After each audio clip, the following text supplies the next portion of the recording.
아브라함의 중보 기도라는 제목으로 함께 말씀을 나누겠습니다. 18장 1절에서 15절을 보면 하나님이 사람의 모습으로 아브라함을 찾아오게 됩니다. 이런 모습은 흔하지는 않습니다. 아브라함은 자기 앞에 오는 이 사람이 하나님인 줄 모르고 극진한 대접을 하게 됩니다. 자세히 보면 정말로 극진한 대접을 하죠. 이 극진한 대접을 받은 하나님이 이제 아브라함에게 이야기를 해줍니다. 내년 이맘때 내가 다시 돌아올 것이고 네 아내 사레가 네게 아들을 낳아 줄 것이다 라는 이야기를 해주게 되죠. 이 이야기를 밖에 있던 사라가 듣게 되고 듣고 웃습니다. 하나님이 왜 웃냐 이렇게 말하니까 나는 안 웃었다 이렇게 이야기를 하죠. 1절에서 15절까지 이야기해서 여전히 사라 또한 불신앙 가운데 있음을 보여주는 거죠. 지금까지는 아브라함이 불신앙 가운데 있다는 것들이 명백하게 드러났지만 사라에 대해서는 거의 성경에 기록하고 있지는 않았습니다. 그래서 결국 17장에 보면 하나님이 아들 주겠다고 이야기하니까 아브라함이 웃었죠. 18장 1절에서 15절 보니까 사라도 웃죠. 근데 아브라함은 안 웃죠. 왜 안 웃었을까요? 두 번째 듣는 이야기거든요. 이 말은 아브라함이 17장에서 그 이야기를 듣고 사라한테 그 이야기를 안 한 거예요. 사라는 이야기를 처음 듣는 거죠. 내가 애를 낳아? 경수가 다 끊어지고 좀 할매가 됐는데 말도 안 돼. 그래서 이제 피 웃은 거죠. 그러니까 왜 웃냐? 안 웃었다는 거 웃어놓고 여전히 아브라함도 그렇고 사라도 그렇고 여전히 하나님을 온전히 믿지 못하는 상태에 있다라는 사실을 우리에게 보여주는 장면입니다. 그리고는 본론이 이 부분이 아니거든요. 18장, 19장은 소돔 고모라를 멸하는 부분이 사실은 본론인 거죠. 그래서 대접을 받고 하나님이 소돔 고모라를 향해 출발하는 장면이 16절에 나옵니다. 그 사람들이 거기서 일어나서 소돔으로 향하고 출발하게 되고요. 17절에 여호와께서 이르시되 내가 하려는 것을 아브라함에게 숨기겠느냐. 자, 출발하면서 이제 하나님이 아브라함에게 이야기를 해줍니다. 왜 여기 왔고 소돔 가서 뭐 할 건지를, 소돔을 왜 멸해야 되는지를 하나님이 아브라함에게 이야기를 해주시죠. 숨기지 않겠다라고 이야기합니다. 오늘 본문에서 간접적으로 뭔 설명을 하고 있는 거냐면 하나님이 아브라함을 선지자로 보고 있다라는 거예요. 지금 불신앙하고 있고 여전히 하나님의 아들 주겠다는 이야기를 못 믿고 있지만 하나님은 지금 아브라함을 선지자다라는 이야기를 하는 거예요. 아모스 3장 7절에 보면 여호와께서 자기의 비밀을 선지자에게 보이지 아니하고는 행하지 아니하신다라는 표현이 있어요. 그래서 하나님이 아브라함에게 숨기지 않겠다라는 것은 지금 아브라함이 하나님 앞에 선지자다라는 이야기입니다. 특히 19절에 보시면 하나님이 아브라함을 택한 것에 대한 이유를 설명합니다. 내가 그로 그 자식과 건속을 명하여, 명한단 말은 가르쳐 이런 뜻입니다. 자식들과 그다음 여러 민족들을 가르쳐서 명해서 여호와의 도를 지키게 하려고 아브라함을 불렀다. 시키면 아브라함의 역할이 뭐냐면 자식들에게, 민족들에게, 사람들에게 여호와의 도를 가르치게 하려고 아브라함을 선택했다는 거죠. 이것은 저와 여러분들 또한 명심해야 돼요. 하나님 우리를 구원하셨는데 그게 본질입니다. 그러나 그 본질 속에 왜 그럼 그렇게 구원하셨냐라고 한다면 우리를 통해서 이 민족과 우리 자손들에게 여호와의 도를 가르치기 위하여 여호와의 도를 명하게 하기 위하여라는 거죠. 그 명하면 그 가르침을 받은 사람은 어떻게 살냐면 의와 공도를 행하며 산다는 거예요. 의와 공도라고 했는데 성경에 또 다른 표현으로는 공의입니다. 정의와 공의를 행하며 사는 사람으로 만들기 위하여. 그래서 기독교인은 어떤 사회 부조리나 여러 가지 타협하며 사는 존재가 아니라 오직 하나님만 바라보고 의와 공의를 행하며 사는 존재가 기독교인이에요. 왜 그렇게 살지 못하냐면 여호와의 도를 깊이 배우지 못했고 내 것으로 만들지 못했기 때문이에요. 교회를 안 다니는 것이 아니라 여호와의 도가 나를 사로잡지 못했기 때문에 의와 공의를 행하며 살지 못하는 거예요. 하나님이 아브라함을 부르신 이유를 이렇게 설명합니다. 이 설명은 지금 할 시간이 없고요. 이것은 구약의 선지자들이 하는 일이에요. 구약의 선지자들이 어떤 일을 하죠? 사람들의 그리스도의 도를 또는 하나님의 도를, 하나님의 길을 가르쳐서 공의를 행하고 정의를 행하도록 하는 것이 선지자들의 일이에요. 그래서 구약 선지서의 핵심은 하나입니다. 우상을 버리고 돌아오라. 하나님께로 돌아오라. 하나님을 찾아라. 그리고 의를 행하고 공의를 행하라. 저 이상한 사람들처럼 우상 숭배하고 불의를 행하고 돈 많이 주면 재판을 이롭게 해주는 그런 인생 살지 마라 라는 게 선지자들의 메시지의 핵심이거든요. 그래서 지금 하나님은 아브라함을 뭐로 보고 있냐면 선지자다라고 하는 이야기예요. 그러면서 오늘 소돔 고모라가 멸망받게 될 것을 듣고 아브라함은 중보기도를 합니다. 잘하는 거죠. 그러면 선지자이면서 어떤 역할도 하고 있죠? 제사장의 역할도 하고 있다는 이야기를 보여주는 거죠. 오늘 22절에 보시면 그 사람들이 거기서 떠나 소돔으로 향하여 가고 아브라함은 여호와 앞에 그대로 섰더니, 그죠? 자, 세 사람이었는데 두 사람을 가고 여호와와 아브라함이 함께 서 있는 거예요. 둘은 간 것 같아요. 여기 섰다라는 의미는 어떤 의미냐면 선지자나 또는 제사장이 여호와께 중보기도하는 표현을 이렇게 쓰는 거예요. 너는 내 앞에 서라.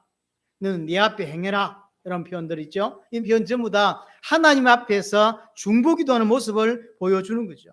그래서 열국의 아버지로, 하나님의 아브라함을 열국의 아버지로 세웠죠. 그래서 열국의 아버지가 되어서 소돔 고모라를 두고 중보기도를 합니다. 이 모습은 모든 죄인을 위하여 기도하신 예수 그리스도의 모습을 간접적으로 그림자로 우리에게 또한 보여주는 거예요. 이게 서론적으로 문제를 깔아놓고 이야기를 합니다. 자, 그런데 여기서 중요한 건 다른 부분입니다. 하나님의 관심과 아브라함의 관심이 다르다고 하는 게 오늘 본문에서 나옵니다. 하나님의 관심은 뭐였냐면 아브라함을 택한 이유가 뭐였죠? 여러 후손들, 여러 민족들, 여러 사람들에게 여호와의 도를 가르치기 위해서, 여호와의 도를 명하기 위해서, 그것을 듣고 가르침을 받은 사람은 공의를 행하고 정의를 행하는 삶을 이 땅에 살아내도록 하기 위해서 아브라함을 먼저 불렀다는 거죠. 그게 아브라함이 부름받은 이유입니다. 근데 아브라함은 거기에 관심이 없어요. 아, 하나님이 나를 이것 때문에 택했구나 라고 들었다면 그 사람의 인생의 색깔은 이거여야 되는 거죠. 부족하든 잘하든 못하든 여호와의 도를 세상에 알리고 자녀들에게 그 여호와의 도를 가르치고 이것이 자기의 인생의 색깔이 정체성이 되어야 되겠죠. 그런데 오늘 소돔 고모라가 멸하게 될 것이다, 소돔 고모라가 심판받게 될 거라는 이야기를 듣고 하나님께 하는 기도의 내용 두 가지가 나왔거든요. 그 내용을 보면 아브라함의 관심은 하나님의 관심과 달라요. 자, 보시면 23절에 한번 보세요. 소돔 고모라가 멸망받게 될 것이라는 이야기를 이제 아브라함이 듣게 되었습니다. 23절에 아브라함이 가까이 나아가 이르되, 이제 기도하는 거죠. 주께서 의인을 악인과 함께 멸하려 하십니까? 세 가지인데 여기 첫 번째고 25절에 주께서 이같이 하사 의인을 악인과 함께 죽이시면 부당하오며 의인과 악인을 같이 하심도 부당합니다. 세 번째가 뭐냐면 세상을 심판하시는 이가 정의를 행하실 것이 아닙니까? 이게 아브라함의 관심이에요. 쉽게 말하면 아브라함은 과연 하나님이 정의롭냐? 정말로 하나님이 옳냐? 이게 관심이 많은 거예요. 왜냐하면 지금 소돔 고모라에 의인이 있을 건데 그 의인을 있든 말든 상관없이 소돔 고모라를 다 멸한다? 이게 이해가 안 된단 말이에요. 왜? 도대체 정의로운 분이라면, 공의로운 분이라면 멸할 수 없어야지. 이런 생각을 하는 거죠. 그래서 23절을 다시 보시면 의인과 악인을 함께 말하는 게 맞습니까? 틀리는데 왜 함께 멸합니까? 두 번째 질문이 뭐죠? 의인과 악인을 함께 멸하는 건 부당합니다. 잘못된 겁니다. 아브라함 생각에 하나님이 하는 행동이 잘못돼 보여요. 의롭지 못한 거죠. 어떻게 의인과 악인을 같이 대우하냐 말이에요. 함께 죽이고 말이 안 된다. 그러면서 결정적으로 세 번째 질문이 뭐였죠? 세상을 심판하신다는 하나님이 공의로워야 되는 거 아닙니까? 근데 아브라함 눈에는 어떻게 보인다? 하나님이 공의롭지 않게 보인다. 자기 눈에는 하나님이 공의롭지 않게 보여요. 이게 지금 아브라함의 관심이에요. 하나님은 정의를 행해야 되지 않습니까? 그런데 왜 정의롭지 못합니까? 그리고 정말 하나님을 믿을 만하냐 이 말이에요. 하나님이 정의롭지 못하다면, 하나님이 공의롭지 못하다면 우리가 믿을 필요가 있겠냐 이 말이죠. 이게 사실은 아브라함 깊은 곳에 지금 잠재되어 있던 부분이에요. 하나님이 정말로 공의로워? 라고 하는 거죠. 자, 그 내용이 중보기도를 통해서 잘 나타나 있는 거죠. 자, 기도 내용을 우리가 좀 전에 살펴봤습니다. 사실 이게 기도가 아니죠. 불신앙이죠. 하나님을 아무리 생각해도 공의롭지 못하고, 하나님 아무리 생각해봐도 하나님이 행하시는 게 옳지 못해요. 하나님의 공의가 의심되는 거예요. 이게 맞아? 분명히 말했잖아요. 부당하다라고 했어요. 하나님 하는 행동이 부당하다. 절대로 말이 안 된다. 하나님을 못 믿겠다라는 거죠. 그래서 하나님께 따지는 거 아닙니까? 하나님이 지금 소돔 고모라를 멸하겠다고 하니까 막아서고는 따지는 거예요. 하나님의 행동이 지금 올바르지 않지 않습니까? 어떻게 의인과 악인을 함께 대우합니까? 그는 부당합니다. 그리고 세상을 심판하실 수 있는 사람은 그래도 최소한도로 공의로워야 되는 거 아닙니까? 하나님은 지금 공의롭지 않잖아요. 하나님께 따지는 거죠. 사실은 기도가 아닌 거죠. 왜 이렇게 이런 마음이 아브라함 깊은 속에 생겼을까요? 이런 이제 경험 때문인 거죠. 예를 들어서 보세요. 18장 14절을 보세요. 하나님이 사라에게 아들을 주겠다고 약속하니까 사라가 웃었죠. 14절에 여호와께서 능하지 못한 일이 있겠냐 이러죠. 여호와께 능하지 못한 일이 있겠냐 이렇게 이야기를 하죠. 그러면 이제 아브라함 지금 마음속에 어떤 마음이 들죠? 능하지 못한 일이 없는데 왜 지난 25년 동안 아들을 안 줘요? 도대체 이해가 안 되는 거예요. 능하심이 없는 양반이 왜 25년 동안 약속을 안 지키세요? 그럼 그건 올바른 건가요? 그 말이에요. 내게 약속을 지키지 않은 양반이 저 소돔 고모라가 타락했다고 해서 공의를 행한다고 심판을 하는 게 그게 맞아요? 라는 거죠. 내게 약속을 지키시는 분이라면 소돔을 멸하겠다고 할 때 공의롭겠지만 내한테 25년 동안이나 약속하고 어떨 때는 20년 만에 나타나가지고 찔끔 나타나고 가시고 그런 양반이 어떻게 세상을 멸한다고 합니까? 최소한도 세상을 멸할 수 있는 양반은 공의로워야 되는 거 아닙니까? 굉장히 지금 아브라함이 경험을 통해서 하나님에 대해서 굉장히 불신하고 있는 거죠. 그리고 하나님의 행동이 도저히 이해가 안 돼요. 약속을 주지 말든지 약속해놓고 25년 동안 방치해놓고 내몰라라 어떤 날은 20년만 나타나가지고 찔끔 한마디 하고 가시고는 그럼 갑자기 소돔 멸하러 가신다는 거예요. 그게 옳아요? 그게 말이 돼요?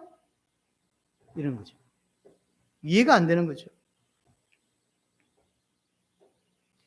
나와의 약속도 지키지 않는 사람이 지키지 않는 분이 세상을 심판할 자격이나 있습니까?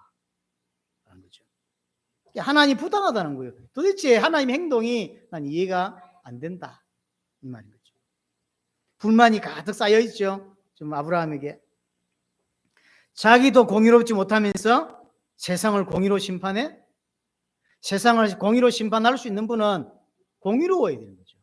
내한테 한 행동을 보면 하나님이 공의롭지 않게 보이는 거죠. 최소한도로 공의를 행하려면 공의로워야죠. 내한테 공의롭지 못했는데 저기만 공의롭게 한다? 안 된다. 도대체 하나님이 이해가 안 되는 거예요. 자, 그러면서 두 번째 기도가 우리가 잘 아는 이제 24절부터 33절입니다. 의인 50명이 있으면 어떻게 하실 겁니까? 이렇게 이제 질문을 하는 거죠. 그러니까요. 하나님이 뭐라고 대답하죠? 26절에 하나님 용서하리라. 그러죠. 약간 아브라함이 당황한 것 같아요. 너무 많이 불렀나 생각했는데 갑자기 오케이 50명 오케이 이러니까 60명 부를 걸 그랬나?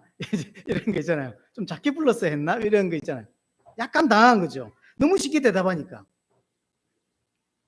그래서 민망하니까 27절에 뭐라냐면 나는 뒷거리나 죄와 같사오나 감히 죽기 아래입니다. 정말로 죄와 같고 뒷걸 같을까요? 그럼 말 안 해야지. 가만히 있어야지. 죄와 같고 뒷걸 같은 놈이 뭔 말을 자꾸 합니까? 시키면 그리 생각 안 하는 거예요. 내 생각이 하나님 생각보다 옳다라는 생각을 가지고 있어요. 아무리 생각해도 하나님 판단보다 내 판단이 더 옳다라는 생각을 가지고 있어요. 기본적으로 내 생각이 옳다는 생각을 가지고 있어요. 하나님이 판단하시고 하나님이 행하시는 것을 절대로 이해할 수가 없는 거예요. 그래서 죄와 같다 뭐 이렇게 이야기하면 아닌 거죠, 사실은. 그래서 만약에 그게 5명이 부족한 45명이라면 어떡할 겁니까? 오케이 45명도. 그럼 40명은요? 30명은요? 20명은요? 10명은요? 이렇게 자꾸 내려가죠. 똑같은 이야기를 계속 반복하게 됩니다. 이게 이게 지금 아브라함의 중보기도입니다. 이게 과연 중보기도일까요? 과연. 자, 대표적인 성경의 중보기도는 모세가 하나님께 한 중보기도가 있습니다. 출애굽기 32장을 한번 가볼게요.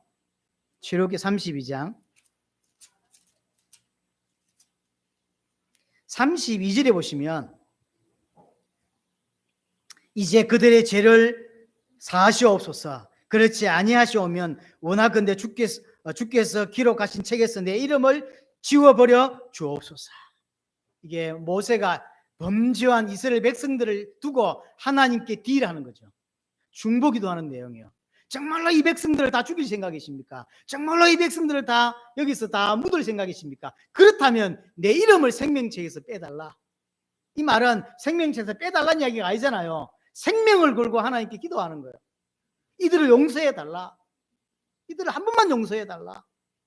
용서하지 않으려면 내 이름도 빼라. 이게 중보기도죠. 지금 오늘 아브라함의 중보기도는 사실 중보기도가 아니에요. 하나님을 원망하고 하나님을 가르치고 있고. 자, 오늘 본문 자체가 사실은 아브라함에게 포인트가 있는 거죠. 20절, 21절 한번 보세요. 여호와께서 또 이르시되 소돔과 고모라에 대한 부르짖음을 크고 그 죄악이 심히 무거우니 내가 이제 내려가서 그 행한 모든 것을 과연 내게 들린 부르짖음과 같은지 그렇지 않은지 내가 보고 알려 하노라. 쉽게 말하면 심판하기 전에 소돔 고모라의 죄가 얼마나 큰지 사전 답사를 하겠다 이런 거죠. 왜냐하면 소식은 들었는데 얼마나 타락했는지 내가 직접 보고 판단하겠다 이런 거죠. 어떻게 생각합니까? 하나님이 직접 가서 조사하고 답사할 이유가 있을까요? 없어요. 하나님 모를까요? 알아요. 지금 이 이야기는 아브라함에게 포커스가 맞춰져 있는 거예요. 나중에 이야기했지만 정말로 소돔 고모라를 멸하는 것이 목적이었다면 아브라함한테 뭐라고 이야기를 해요. 멸해버리면 되지. 근데 멸한다는 걸 소스를 아브라함에게 건네주죠. 아브라함이 하고 싶은 이야기가 있는 거예요. 소돔 고모라는 멸망을 받겠지만 진짜 그걸 통해서 하나님은 아브라함에게 뜻이 있는 거예요. 아브라함을 변화시키려고 하는 것이고 아브라함을 바꾸려고 하는 것이지 진짜 그냥 심판 자체가 목적이라면 아브라함한테 이야기 안 하고 가서 그냥 찾아오지도 않고 그냥 싹 멸어버리면 되지. 포커스가 아브라함에게 있는 거예요. 아브라함이 가지고 있는 불신앙을 해결하려고 하는 거죠. 그 가슴 속에 담겨있는 불신앙의 뿌리를 하나님은 좀 빼내려고 하는 거죠. 그래서 17장에 아들 주겠다고 하니까 아브라함이 웃고 18장에 아들 주겠다고 하니까 사라가 웃는, 여전히 둘 다 사실은 불신앙 가운데 있는 거예요. 불신앙 가정이 가운데 있는데 갑자기 18장에서 아브라함 믿음의 사람이 돼가지고 중보기도를 하나님께 하고 있다? 아닌 거예요. 18장까지는 아브라함 믿음의 사람이 분명히 아니었어요. 그런데 갑자기 소돔 고모라가 멸망받는다고 하니까 엎드려서 하나님께 살려달라고 기도하는 믿음의 사람이다? 아니에요. 그렇지 않습니다. 정말로 하나님 원하시는 중보기도가 아닌 거죠. 기도를 빙자한 불신앙이에요. 기도를 빙자한 하나님을 가르치는 거죠. 이건 잘못된 거 아닙니까, 하나님? 이렇게 해야죠. 최소한도로 공의를 행하시는 분은 이렇게 하는 것이 맞죠. 라고 하나님을 가르치고 하나님을 불신앙하고 하나님 행하시는 행동이 잘못됐다고 하나님께 야단치는 듯한 이런 모습이죠. 자, 그럼 뭐에 대한 불신앙일까요? 뭐에 대한 불신앙이죠? 하나님이 과연 믿을 만한 분인가에 대한 불신앙. 오늘 본문에서 아브라함이 깊이 자리 잡고 있는 불신앙의 아주 핵심이 뭔지를 설명해 주는 거예요. 사실은 표면적으로는 아들 없는 것 때문에 불신앙을 하고 있어요. 그러나 정말로 그 아들 없는 것을 통해서 아브라함이 믿지 못하고 있는 게 뭐냐면 하나님에 대하여 믿지 못하는 거예요. 하나님이 정말 믿을 만해? 약속해놓고 지금까지 안 지키신 그 하나님을 믿어도 돼? 그리고 내한테는 약속을 안 지키는 양반이 소돔 고모라는 어렵지 못하다면서 심판을 해? 그럴 자격이나 있어? 의인과 악인을 함께 대화하는 것이, 의인과 함께 멸하는 것이 그게 하나님의 공의야? 그게 부당한 거 아니에요? 그래, 최소한도로 공의를 행하시는 분은 공의로워야 되는 거 아니에요? 라고 아브라함이 이야기합니다. 하나님에 대하여 불신하고 있는 거예요. 하나님을 믿지만 하나님에 대한 어떤 정말 하나님 믿을 수 있는 거야 지금? 하나님은 정말로 공의로운 거야? 세상에 여러 가지 불의한 것들을 볼 때 하나님이 살아계시면 저럴 수 있을까? 사람들이 질문하죠. 하나님의 공의에 대해서 부정하고 하나님의 존재에 대해서 부정하기 시작하죠. 아브라함이 지금 그런 상황. 하나님을 안 믿는 건 아닙니다. 하나님의 존재도 믿고 만난 적도 있고 하나님을 정말로 믿어요. 그러나 기쁜 것에서 하나님의 공의에 대해서 부정하는 거예요. 왜? 25년 동안 아들을 준다 해놓고 안 줬거든.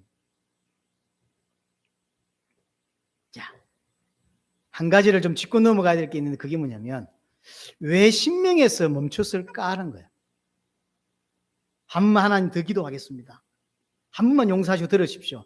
5명 있으면 어떻게 하겠습니까? 이렇게 말할 수도 있잖아요. 아니면 1명까지. 근데 신명에서 멈췄어요. 그냥 민망했을까요? 이제 학자들은 두 가지 이유를 댑니다.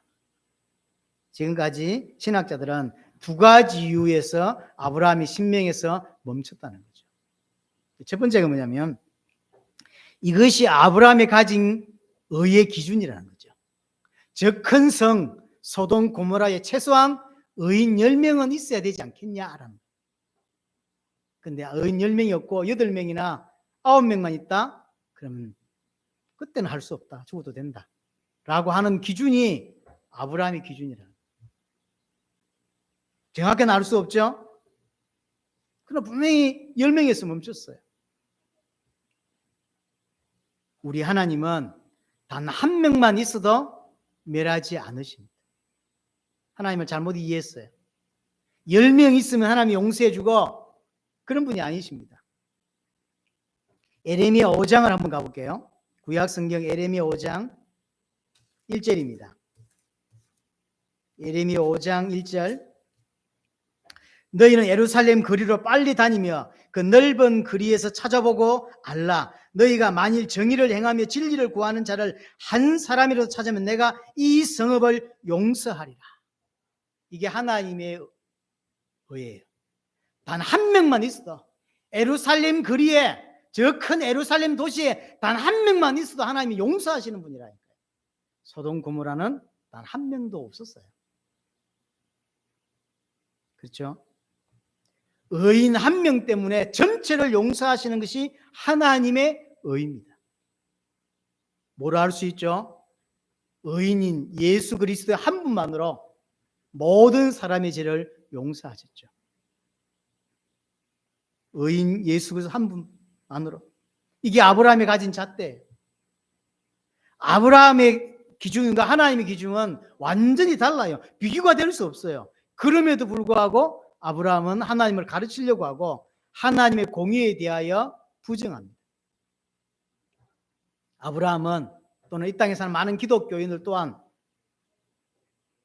내가 가진 공의, 내가 가진 생각이 하나님의 공의보다 낫다라는 생각을 가진 사람들이 의외로 많아요. 그래서 하나님이 행하시는 것에 대하여 굉장히 부정하고 불만하죠. 불평합니다. 아브라함이 그런 거죠. 하나님을 믿지만 하나님이 행하시는 행위를 인정할 수 없는, 왜냐하면 자기가 생각할 때 하나님보다 훨씬 공의로운 거예요. 자기 생각이 훨씬 나은 거예요. 근데 하나님이 행하시는 게 말도 안 돼, 이해가 안 되는 거예요. 너무나도 크게 하나님을 오해하고 있고 너무나도 크게 불신하고 있죠. 두 번째는 사실은 신학자들은 이 부분을 더 맞다고 생각을 합니다. 첫 번째보다는. 두 번째는 뭐냐면 왜 10명이냐. 지금 롯이 어디에 살고 있죠? 소돔에 살고 있죠. 소돔에 살고 있는 롯의 가족들, 또 핵심 신하들 중에서 또는 그 하인들 중에서 핵심 멤버 합치면 10명은 되지 않겠나. 쉽게 말하면 소돔 고모라를 살리려고 기도하는 게 아니에요. 롯 살리자고 하는 거예요. 롯이 거기 있거든요. 그리고 오늘 본문도 자세히 보시면 16절에 그랬죠. 소돔을 향하여 갔다 그랬죠. 나중에도 보시면 소돔 고모라 같이 붙여서 쓰는 단어 한 군데밖에 안 나와요. 사실 소돔이 목적이에요.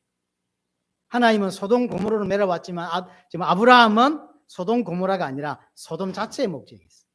왜냐하면 소돔에 누가 살고 있냐? 자기 롯이 살고 있거든요.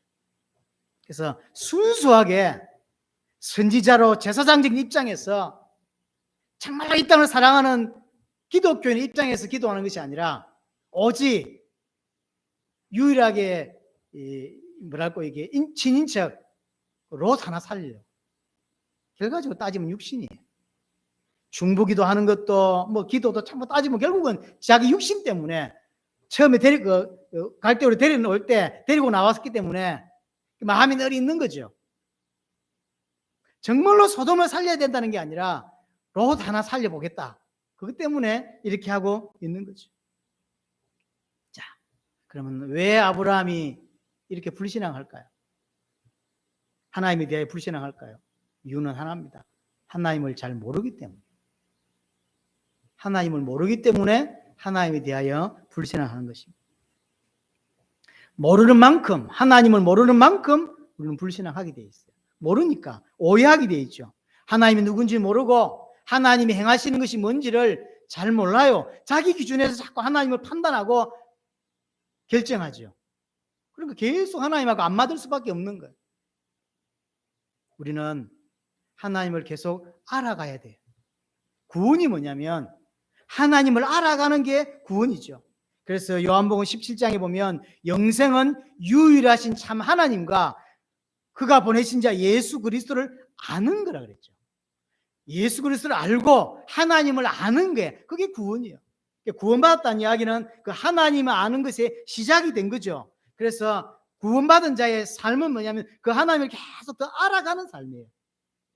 계속 또 한쪽으로는 세계복음을 향하여 전진해 가고 또 한쪽으로는 그것을 완성하기 위해서 내 안에 하나님을 계속 더 알아가는 거. 이 두 가지가 조화롭게 가는 거. 그게 구원이에요. 나를 살려야 된다면서 내 생각만 하고 사는 것도 올바르지 않고요. 세계복음화가 하나님 뜻이라고 하면서 세계복음화를 향해서만 뛰어가는 것도 올바르지 않아요. 왜냐하면 그 세계복음화는 내게 있는 그 그리스도의 능력으로 행하는 것이기 때문에 내가 하나님을 모르는데 내가 하나님을 누리지 못하는 데는 저걸 해낼 수가 없어요. 이 두 개를 함께 가야 돼요.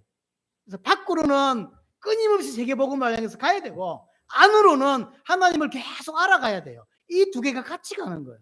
항상 떨어져서 갈 수가 없는 거죠. 우리는 예배를 통하여 성경 읽는 것을 통하여 기도 응답을 통하여 계속 하나님을 더 알아가야 돼요. 아, 하나님이 이런 분이구나 라는 걸 자꾸 체험해가고 또는 성경을 통해 간접 체험을 하고 이렇게 알아가는 거죠. 하나님은 알면 알수록 알게 되는 게 있습니다. 그게 뭐냐면 하나님이 나에게 관심이 많구나라는 거예요. 정말로 하나님은 다른 데 관심 있는 게 아니에요. 지금 하나님은 소돔 고모라에 관심 있는 게 아니에요. 아브라함에게 관심이 있는 거죠. 지금 멸망받을 도대체 인구가 몇 명인지 잘 모르겠지만 최소 몇십만 원 된다고 하니까요. 그 몇십만 명보다 하나님은 아브라함이 더 중요해요. 사라가 더 중요한 거예요. 이 아브라함을 통하여 후손과 민족도가 전 세계에 여호와의 도를 가르치게 될 거란 말이에요.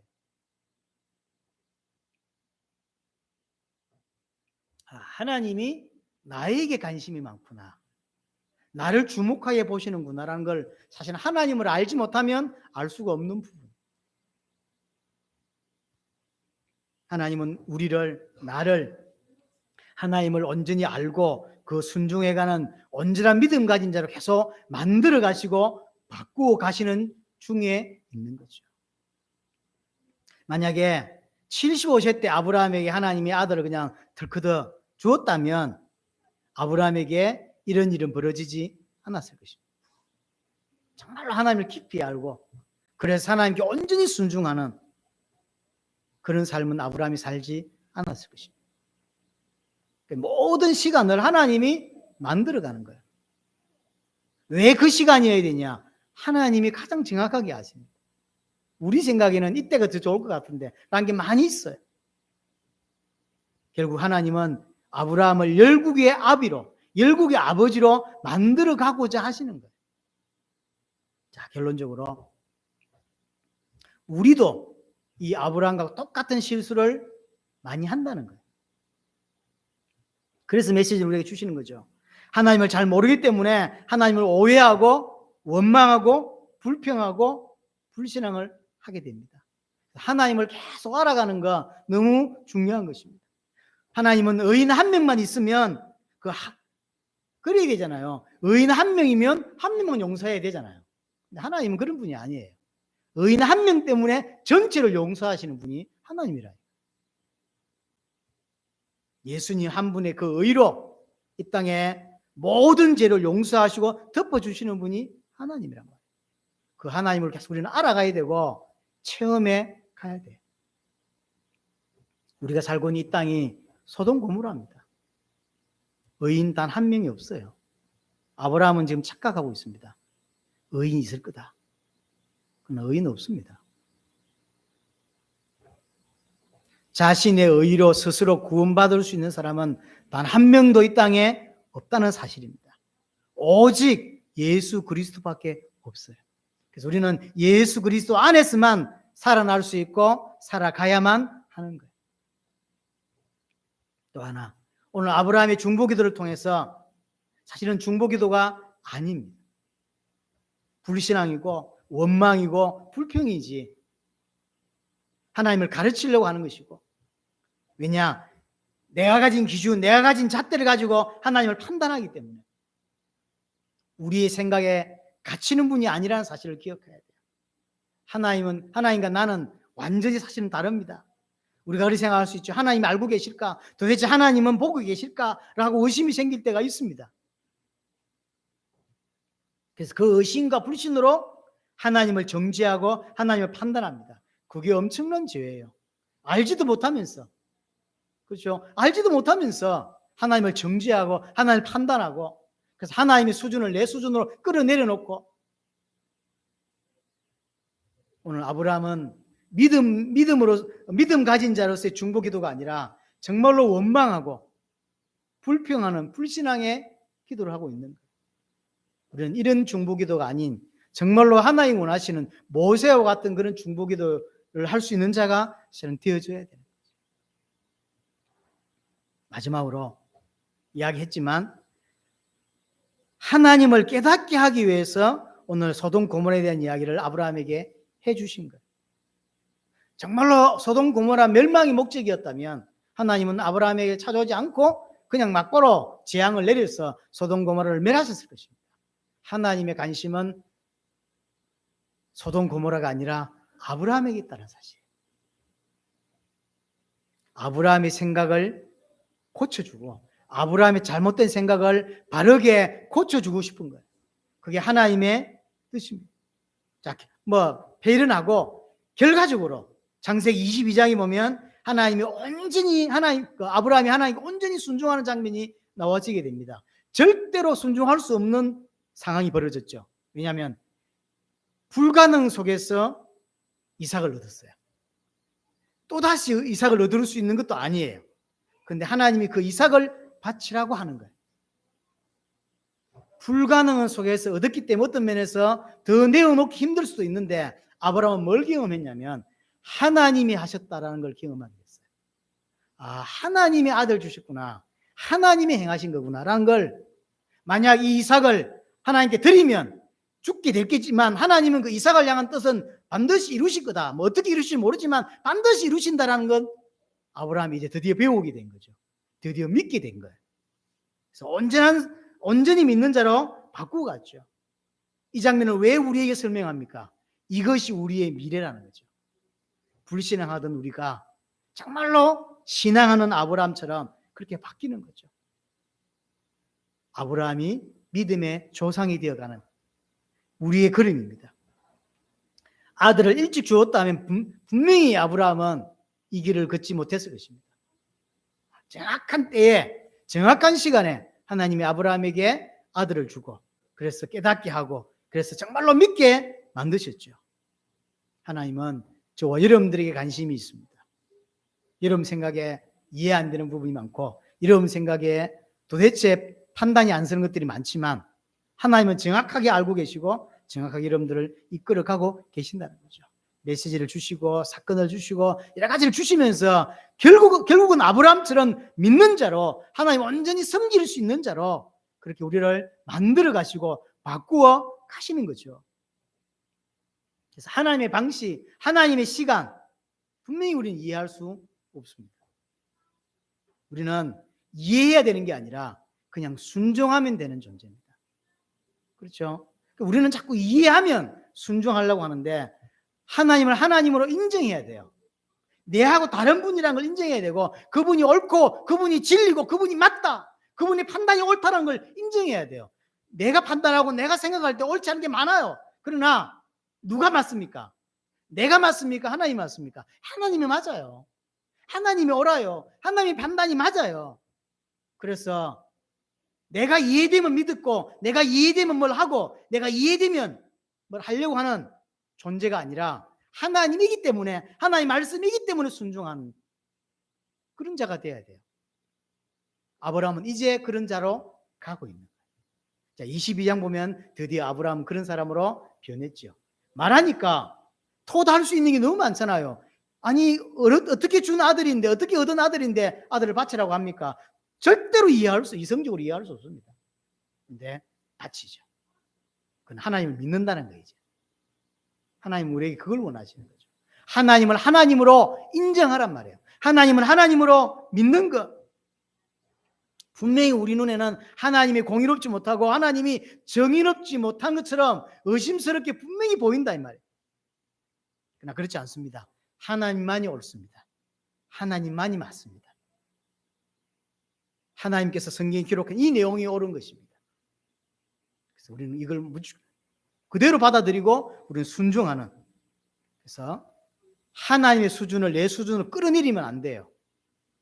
하나님의 옳음을 인정하고 따라가고 순종하고 그를 높이는 인생으로 가야 하는 것입니다.